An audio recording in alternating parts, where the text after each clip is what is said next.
கதை வாசகர்களுக்கு வணக்கம். சின்ன சின்ன பொருட்கள் கூட வாழ்க்கையில் மிகப்பெரிய உண்மையை நமக்கு சொல்லும்.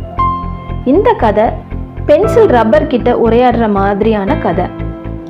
சரி, கதைக்குள்ள போலாமா? பென்சில் ரப்பர் கிட்ட சொல்லுது, ஒவ்வொரு முறையும் நான் செய்யும் தவறுகளை என்னை சுத்தப்படுத்தி தூய்மையாக்கி விடுற. ஆனால் என்ன சுத்தம் செய்யும்போது நீ கரைஞ்சிட்டே போறியே, அது எனக்கு ரொம்ப வருத்தமாக இருக்கு அப்படின்னு பென்சில் சொல்லிச்சான்.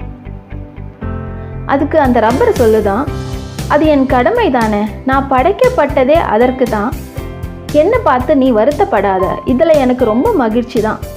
என்னால் உன் தவறுகள் அழிக்கப்பட்டு நீ திருத்தங்களோட முன்னேறி சென்றா அதுவே எனக்கு வெற்றி தான். நான் கரைவதை பார்த்து நீ கவலைப்படாத அப்படின்னு சொல்லிச்சான் அந்த ரப்பர்.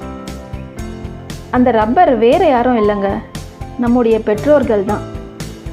அவங்க தான் ஆயுள் முடியும் வரை நம்மளோட தவறுகளை திருத்தி நமக்கு ஒரு வழிகாட்டியாக இருப்பாங்க. இந்த உலகத்தில் நம்ம மீது பொறாமையே படாத இரு உள்ளங்கள் அப்படின்னா அது நம்மளுடைய பெற்றோர்கள் தானே. சரி, இந்த வீடியோவை உங்கள் பெற்றோருக்கு சமர்ப்பிங்க. லைக் பண்ணுங்கள், சப்ஸ்கிரைப் பண்ணுங்கள், உங்கள் கருத்துக்களை கமெண்ட்டில் சொல்லுங்கள்.